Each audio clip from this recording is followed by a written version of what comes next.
Hi, I am sitting here with my friend Amy, who has been successful at running an Airbnb. So we're just gonna pick her brain, ask her a few questions, and say hi. Hello. All right, my first question is, you bought your dream home 2 years ago, and it happened to have a unit in the back, which you have decided to use as an Airbnb.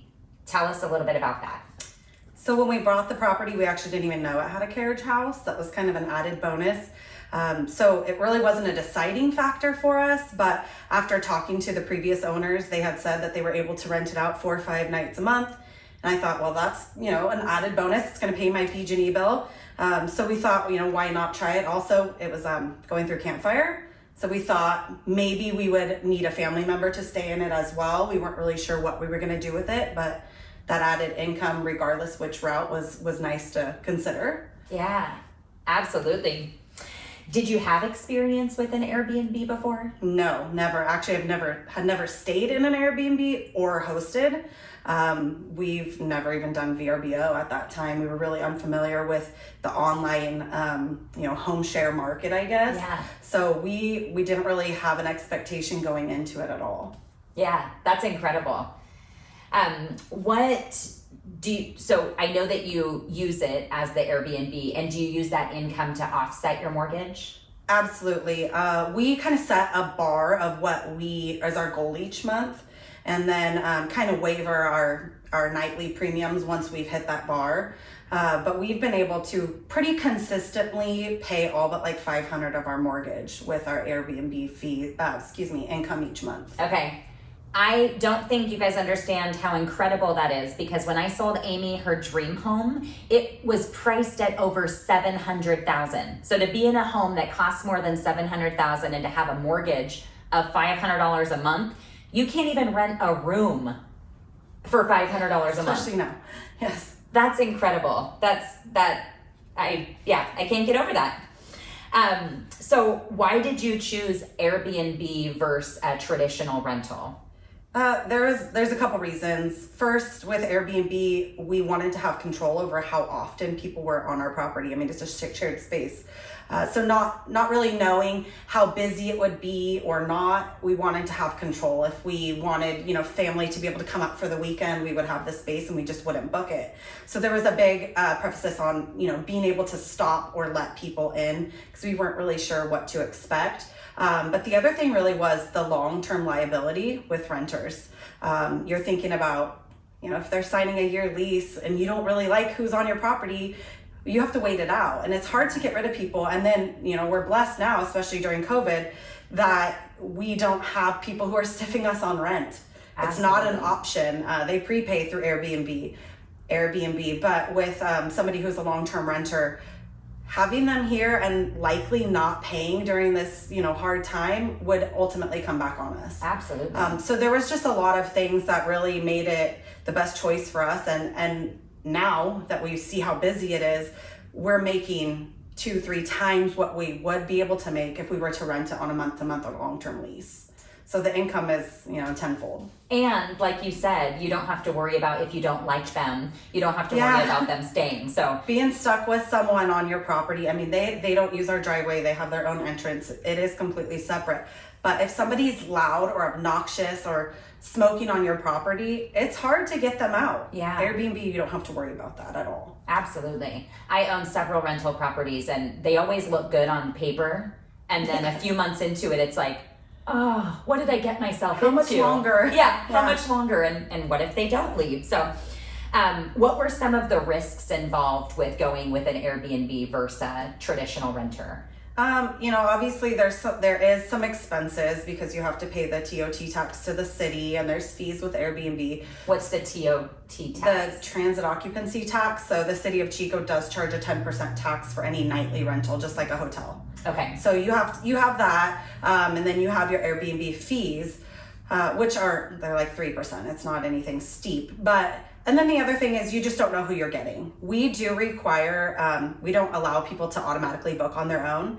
They have to reach out to us first. So they submit a request to book, and they usually tell us a little bit about why they're coming. We can view their profile, so we get an idea of where they're coming from, how many people, what they're coming to town for. It'll also tell you if they're under 25 or over 25. And then a lot of them have a little snippet about like their career or something in their profile. And with social media, you could probably... You can usually find out who they are. It doesn't show you their last name, but it's not that hard. Got it. But it allows us to be picky. I mean, really, these people are 100 feet away from potentially my kids.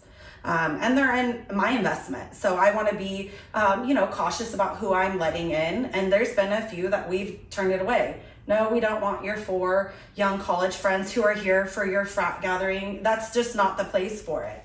But a lot of times, if you're unsure, you can just say, oh, what brings you to town? Or just want to clarify that this is, a no party zone. We do have quiet hours or whatever it is. You can preface that in advance. But we've actually been super fortunate. And the other thing is, Airbnb has $1 million liability policy. So if something does happen on your property, you can submit a claim to Airbnb and it's covered. And we've been fortunate and only had to use it one time, a drunk individual that backed into our garage. And you submit a claim saying this was the damage. Airbnb will deal with the person directly. And if they can't get it from the person, they come up with it. But overall, we've been pretty fortunate. We haven't had anything drastic, but knowing that safety net makes you feel better because you're running, maybe 4 or 5 different families a month through your apartment. Absolutely. So, it's pretty fail-proof in that sense. So those fees that you stated, does that come into play when you told us that you only pay about $500 of your mortgage? Is that included? It's pretty close. I mean, it doesn't include utilities and stuff like that, obviously, because that's on my house's utility bill. But still, at the end of the year, we profit enough to come pretty dang close to meeting our mortgage. Okay. So that's incredible. I feel like with that statement, you also told us the pros of doing an Airbnb versus a rental, but is there any tips if somebody is really thinking about Airbnb as their option?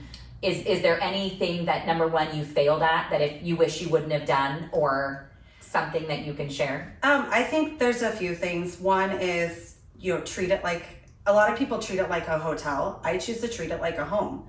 Because I don't want people to just think that they can leave their trash everywhere and, throw their towels over, leave their wet towel on your rug. I make sure that I present it that this is a family home and this is just another point of access for it. So we set rules about how what to do before you check out. It's very easy though, and I haven't had any pushback, but I want people to feel at home and not feel like they're in a hotel.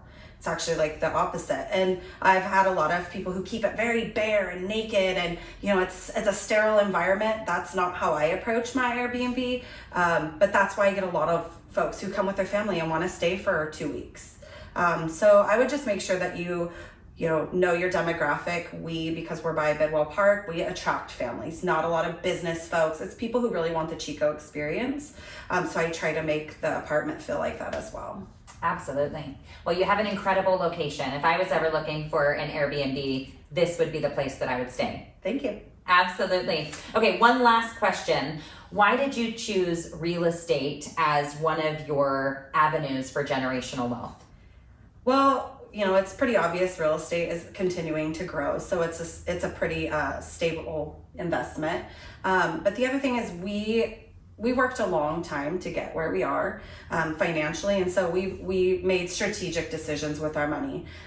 We thought you could go and buy a brand new car, but you're going to drive off the lot and lose $10,000. So we chose to buckle down in some areas and put our money in other areas, and real estate was one of them. Just knowing that our funds are safe, it's going to grow. I mean, we know there's going to be up and down, but in the long run, we are going to make money.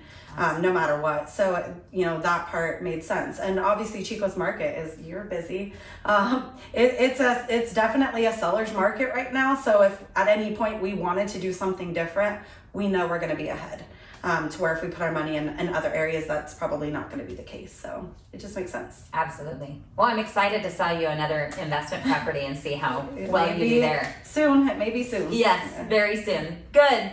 Well, thanks so much for watching, and we hope that you learned some interesting things about running an Airbnb and hope that you can one day add it to your portfolio. Thank you.